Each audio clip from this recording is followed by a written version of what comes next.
I don't know what 4K is. This thing, nobody does, but you still need it. Drop it down, Okay, drop it down. okay. Yeah, good. Do not touch these wires again. No!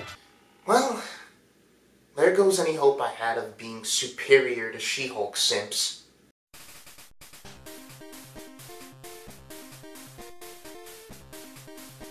Episode 2 does some interesting stuff for being so remarkably short. All of it centering around Jennifer's character.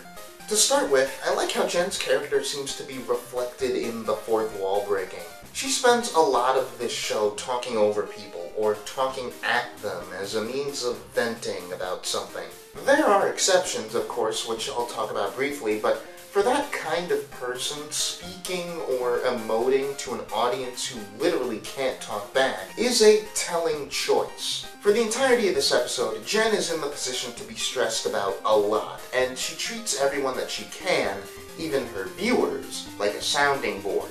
And she takes that opportunity even when it's to her own detriment, like missing important information from her new boss. Again, that's not to suggest that Jen can't pay attention to other people. She seems to really absorb her conversations with her dad and with Blonsky, both of which I think are really nice scenes, even if the latter is a bit rushed. But especially after how this episode reaffirms a lot of Bruce's predictions for Jen in episode 1, it remains to be seen how well Jen can actually internalize other people's perspectives.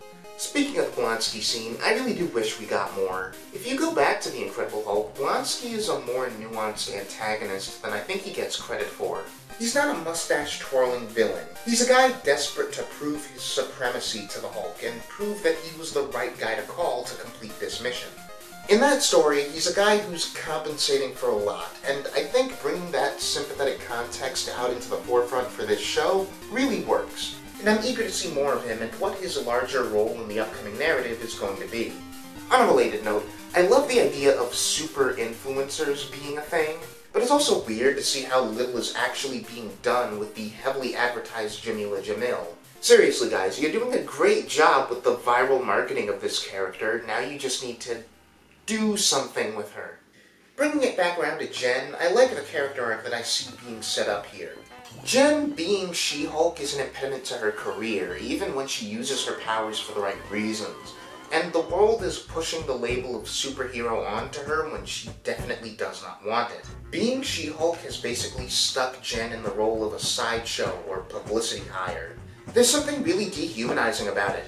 The line from her old boss where she's told to stop being She-Hulk because this is a serious conversation really sticks out to me in that regard.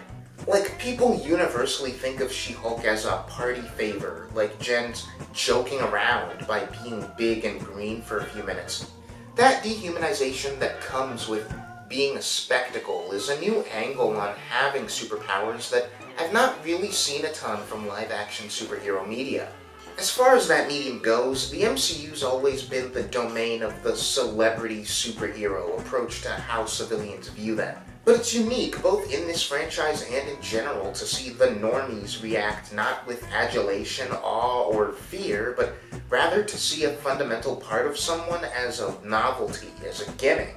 She-Hulk is, for better or worse, part of Jen's intrinsic being now, and making it so people look at that part of her as something to either idolize, exploit, or dismiss out of hand is a really compelling way to frame her struggle with this new side of herself. People see She-Hulk, want She-Hulk, much more than they do Jennifer Walters. And that naturally creates frustration in her as someone who does not want to be a Hulk and wants to stand apart from her powers. Another line that sticks out in that respect is the one from her aunt at the family dinner about getting Jen's hair to look more like She-Hulk's. But we're not just setting Jen up as someone who's frustrated with having to basically compete with her stronger, greener, more attractive self. We're also clearly laying the track for having her question her own ethics down the line.